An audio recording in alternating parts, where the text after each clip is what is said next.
To make either a pendant or ring or whatever you're going to make, first thing you have to do in the lost wax method is you need something that can be burned out. That means something that would dissolve or melt in a high temperature. Today I'm going to be making this totem pole.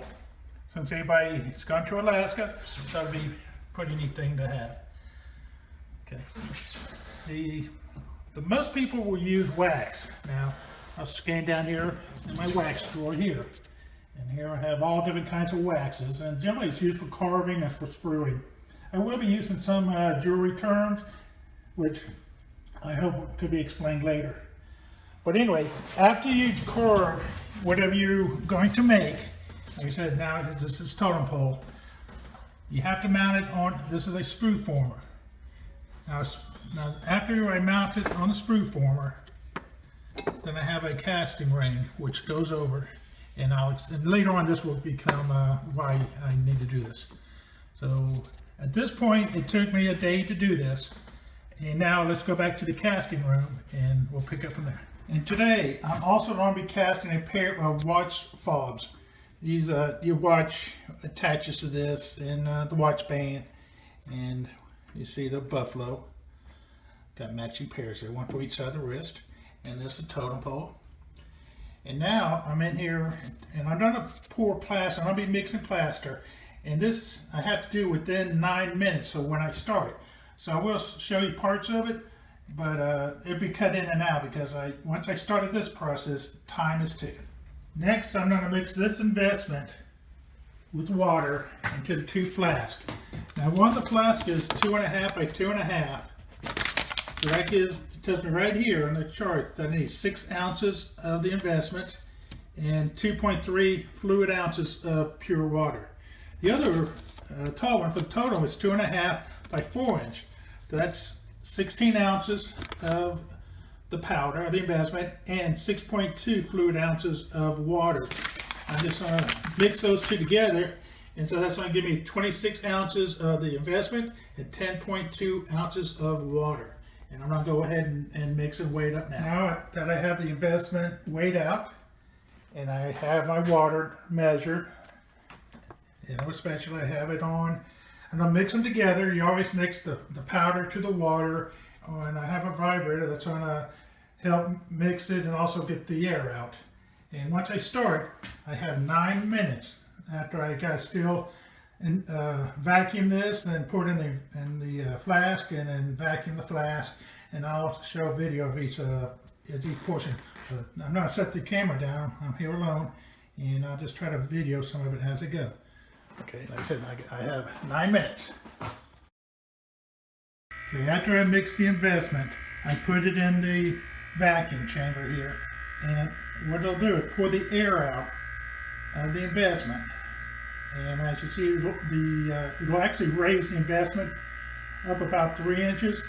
It'll bubble, and then that will collapse. And then I vacuum it for another 30 seconds. And you see it's starting to bubble. And you can see that's a vacuum. Now that's not air pressure, that's actually a vacuum. What that does, it pulls the air out of the dome. And there you have it, 9 minutes.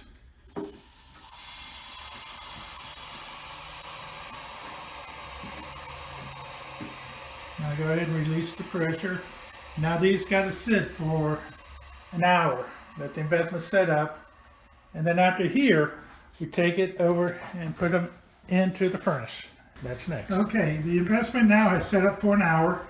And by the way, once you mix the investment, you have to put it in the furnace from after it sets up after 60 minutes and no more than 90 minutes. So this is something you cannot mix up the night before and come back. That's why when you cast, it's an all-day commitment. Okay, so I got my 2 flasks. I went ahead and took the tape off, and the investment is setting up. Now what I do here is I go ahead. This is the base of the sprue former, and I pull that off. And inside, that's the wax. That's the bottom side of the totem pole you're looking at here. Now that's the sprue.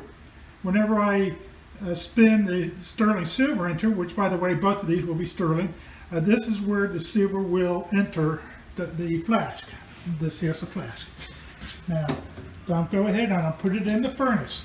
Now the furnace, it has to burn out. There's a burnout process between 5 to 8 hours. Depends on how big the items are, and let me go ahead and take the sprue former off this one. Sorry about that. And there it is. Now this is the buffalo watch fobs, and so that's where there's 2 sprues in there, because it's actually 2 items. You can do more than 1 item on a sprue. And go ahead and I'll put it in the furnace. Go ahead and turn it on. Now it's a step process. Generally I'm going to go to about 400 degrees for about an hour, knock it up to about 800 degrees, go to 1,000 degrees, and then I'm going to go up to 1,300 degrees. And then to that we'll cast. Now it's going to be a step up process. Then it'll let it cool down to around 1,000 degrees when I pull it out of the furnace to cast. Because when you cast sterling, you want to cast the flask when it's around 900 degrees. Of course, the melting point of sterling is around 1,400. So we'll see that in the next process. After I make the wax, I weigh it, because I need to know how much silver I'm going to need when I do the casting. Now the totem pole weight in wax was 3.2 grams. The specific gravity of sterling silver is 10.6. So that means I need 33.92 grams of silver. And I add 10 grams to that for the button, which I'll explain later what a button is. So I'm going to cast with 44 grams for the totem pole. For the buffalo watch fobs, both of them together was 3.5 grams in wax. That comes to 37.1 grams in silver. So I'm going to cast that with 48 grams. Now here's my silver, some silver I have here in the bag. And you see that's 109 grams. So I have plenty of silver to cast. Okay, we're back. Okay, the burnout is complete, and it's called a burnout because what I've done is burn the wax out of the flask, out of the casting rings. So it's been in there since 11:30. And so what am I going to do now? Now take the flask out, and I already got this wound. This is the casting machine. I'm going to put that flask in here. I already put the silver in the crucible right there. Now when I put the torch to the crucible, it's going to liquefy the silver, and it's going to, when I sling it, it's going to spin around, and it's going to shoot the silver into the void of the casting ring that the wax just melted out of. Now what I'm going to do is I'm trying to mount the phone up on the light so we catch the casting process.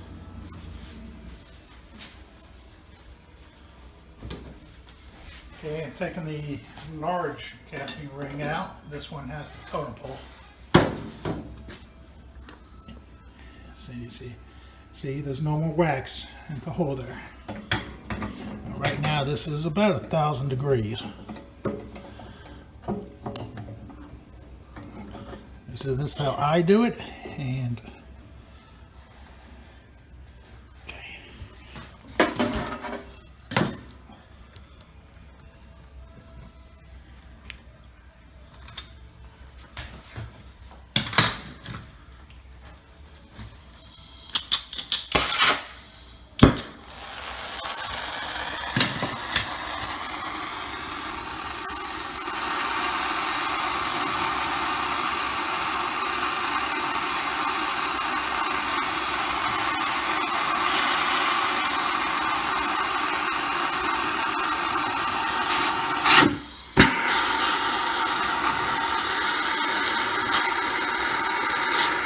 I'm using it in a seedling torch.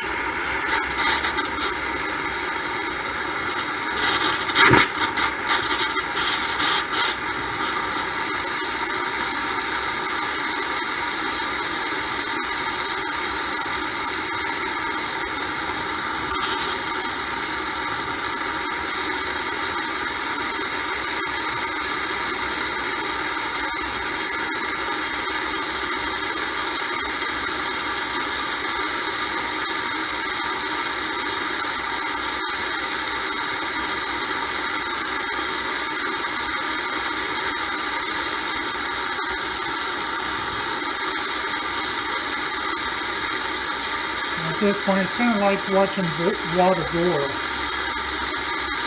It takes time for the silver to heat up. It melts right around 1400 degrees.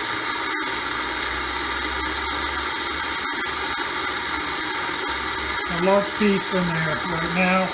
That's going to take the longest to melt. That's a button. That's actually off of another casting. And when I'm done with this casting, I will have a button on the bottom of the totem pole, and that gets cut off and I can reuse it.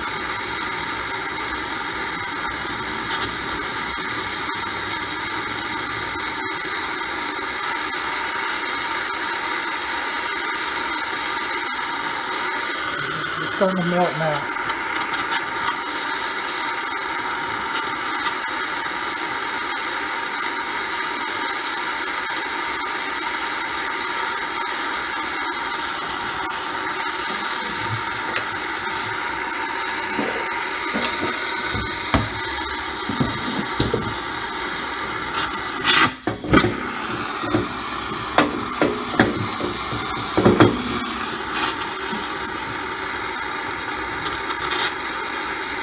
So that's a counterbalance weight. I had to use a 4-inch flask, so I put that just to even out the casting machine when it starts to spin.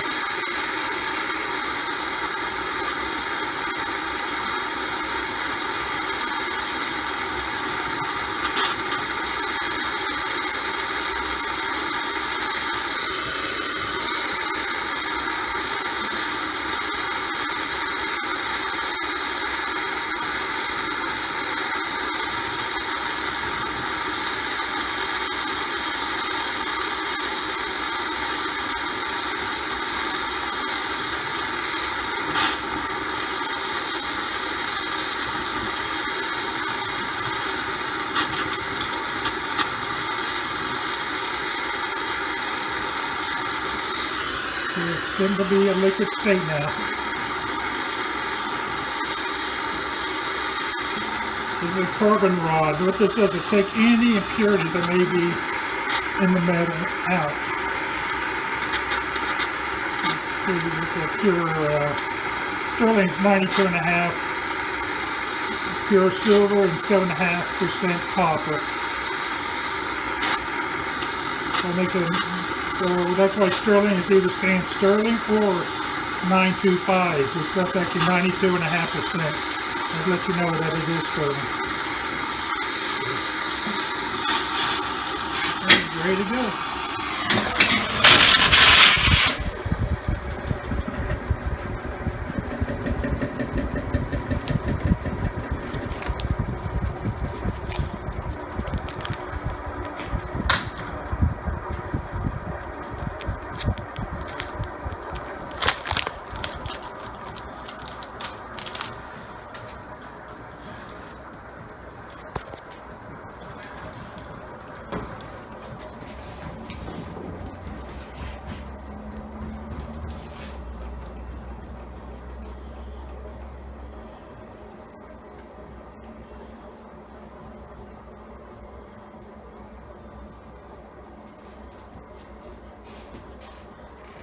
Okay, this one keeps spinning now for about another 2 minutes, so I'm going to turn it off and I'll turn it back on when it stops. Okay, it's starting to slow down now. And as you can see inside the crucible, there's no silver. What happened, it shot on through and went into the flask.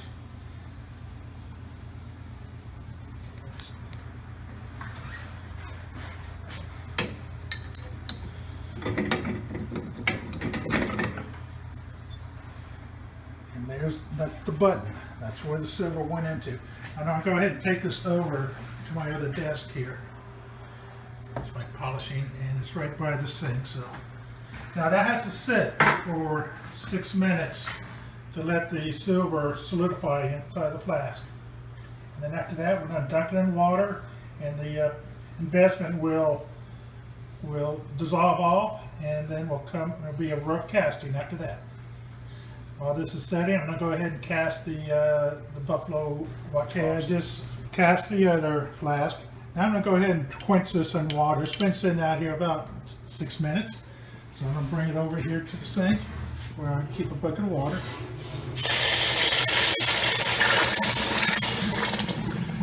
Now, right now this is about 700 degrees. Let's do is break apart the investment. See, and the piece fell. After now, all the work could be wasted if this doesn't come out right. Because if just one little thing happens, it'd be a miscast.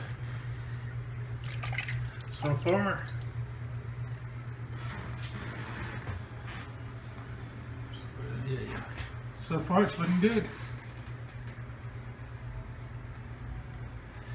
What I have to do now is go ahead and clean the rest of the investment off.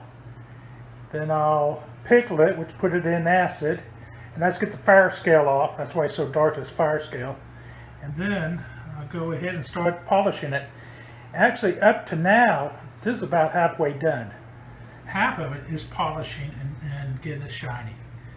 So I'll go ahead, I'll show it to you. This is what it looks straight out of the casting. And here's the button, this piece here. This is where the silver entered the flask. And after we melted the wax out, this left the impression in the investment of the totem pole. So then when I spun it, it forced the silver down into the totem pole, the impression of it, and that's why it's now silver. And now I'll cut the sprue off, and I can now go ahead and recast this. This here is a bell. This here is going to be, I'm going to put a jump ring up here, and that's going to be the bell, which is going to be the chain's going to go through. So, okay, so we'll go ahead. I've got a lot of work to do. I'll catch you later. Just a short add in here.